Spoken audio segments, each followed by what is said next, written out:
I typically release the videos regarding updates for my channel every January and August. Because it's currently January as I'm making this video, let's go over updates for this channel alongside my primary struggle with YouTube.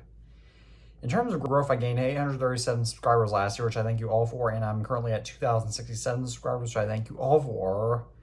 Whilst I would like to hit 3,000 subscribers this year, I'm not as concerned about my channel's growth now that I'm monetizing, because this channel typically grows nonetheless now, so I don't really need to worry about it, and I can just focus more on my content.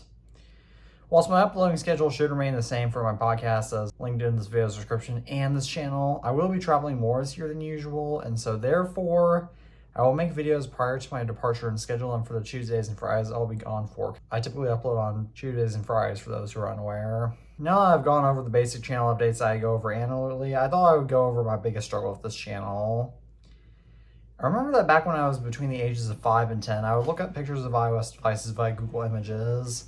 However, the images that I've researched weren't necessarily of the latest and greatest at the time, but rather of older devices on older iOS versions. For example, I remember that I looked up the evolution of iOS home screens back in late 2013. I even used to frequently dream that I had traveled back in time to the days of legacy iOS devices. Specifically, I recall that in January 2016, I dreamt that most of my class had iPhone 4s running iOS 4, while me and one of my other classmates had iPod Touch 4th generations running iOS 4. In May 2018, I dreamt that I was in the park with a white iPhone 4S running iOS 5 and a product red iPod Nano 5th generation. However, those were simply dreams because I had not only realized that people intentionally collect older iOS devices, but even if I knew that, it's sadly difficult for American children between the ages of 5 and 10 to earn money. In case you cannot tell by my recent videos about my Apple collection, I own more Apple devices now than most other Apple collectors. In fact, Lennon's Retrospect Tech jokingly commented on my most recent video about my Apple collection. Would you give me all that in exchange for the White House and the entire country of France? Because my collection is apparently that big. Many adults will say there are more important things in life than owning a whole lot of material possessions like Apple products, and as I'll get into later, they're absolutely correct. Whilst what I'm about to state may seem unrelated to my Apple collection, it will connect soon. So you know that I started this YouTube channel back when I was 8 years old and began taking it seriously when I was 12. I was obviously much younger than most YouTubers when I began. This meant that I had to deal with my personal growth that occurs throughout puberty and growing this channel. Furthermore, I also began taking YouTube seriously back in June of 2020, the height of the COVID-19 pandemic. Previously, I had this YouTube channel but didn't upload the most frequently to it, largely because I was lazy and unfocused then. However, I also didn't have my own adequate camera for recording YouTube videos until I got my iPhone 8 Plus back in March 2020. Previously, I had to record my videos on my iPad, crappy camcorder, or my parents' phones. Therefore, because I had my own adequate equipment to make YouTube videos and due to having lots of free time because my school was closed for a long time in 2020, even when it reopened, distance learning still didn't take up too much of my time, I started making YouTube videos on a regular basis. As 2020 and 2021 progressed, I became obsessed with my YouTube channel. Not only was I obsessed with my channel's growth, but I also spent a significant portion of my time watching techie videos on YouTube. In fact, I was so ensconced with this YouTube channel that my Apple ID was listed as the iTunes Fanboy.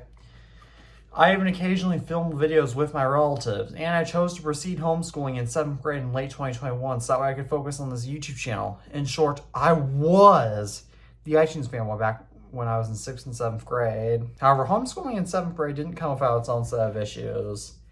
Firstly, I currently have a 4.0 GPA in high school while taking honors classes. However, I wasn't used to proper homeschooling in 7th grade, so my grades slipped to an average of A's, B's, and 1C.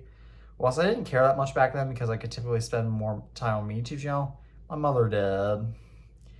Furthermore, if I wanted to proceed homeschooling for high school, I would have to participate in calls in something like Adobe Connect for between 8 a.m. until 3 p.m. In other words, if I wanted to proceed homeschooling, I would basically be tied to a strict schedule, but at home. Therefore, if I wanted to be in honors classes in high school to avoid lower achieving students that I became too fed up with in elementary school, they would need my grades from 8th grade to prove that I'm academically capable of that. However, I would have to be enrolled in the same district as my high school, which meant that I would have to return to in-person school in late 2022 for 8th grade nonetheless. Furthermore, I also became more lonely in the 7th grade because I couldn't really go anywhere. Even when I could, it was the same relatives I see otherwise. So I returned to in-person school when I was in 8th grade in August 2022. However, I almost immediately developed my key struggle after that. School simply took up so much time that I couldn't devote as much time towards my YouTube channel, just watching tech videos. Furthermore, the tech industry became so focused on nonsense like artificial intelligence. Additionally, because I'm a male teenager, I had to deal with a desire that's far more crucial than technology: females. In short, back when I was in 6th and 7th grade, I was the iTunes fanboy. However, since the 8th grade, I've evolved to be Teddy Maggert from the iTunes fanboy, as my identity personally separates further and further from this YouTube channel. However, I'm definitely not quitting YouTube nor my collection of Apple products, or I'd be giving up on one of my biggest childhood dreams if I did. Furthermore, I love this YouTube channel, my podcast, and my tech community because they all give me a break from the dumb culture that is in-person school. For example, Alpha Day Wolf and I discussed on his former podcast, the Random Alpha podcast, that we both feel that child labor laws are too restrictive in the United States because children cannot easily work to buy what they want. No one thought I was crazy there for stating that. However, I stated in school that American child labor laws are too restrictive, and my classmates think I'm partially crazy for even thinking that.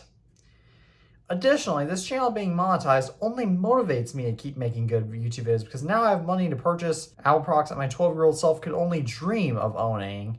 Furthermore, I get to have a job at the age of 16 that I'm passionate about. What teenager is passionate about McDonald's or other jobs that teenagers can easily get? As always, thank you all for watching this video. I'm the iTunes fanboy, and peace out.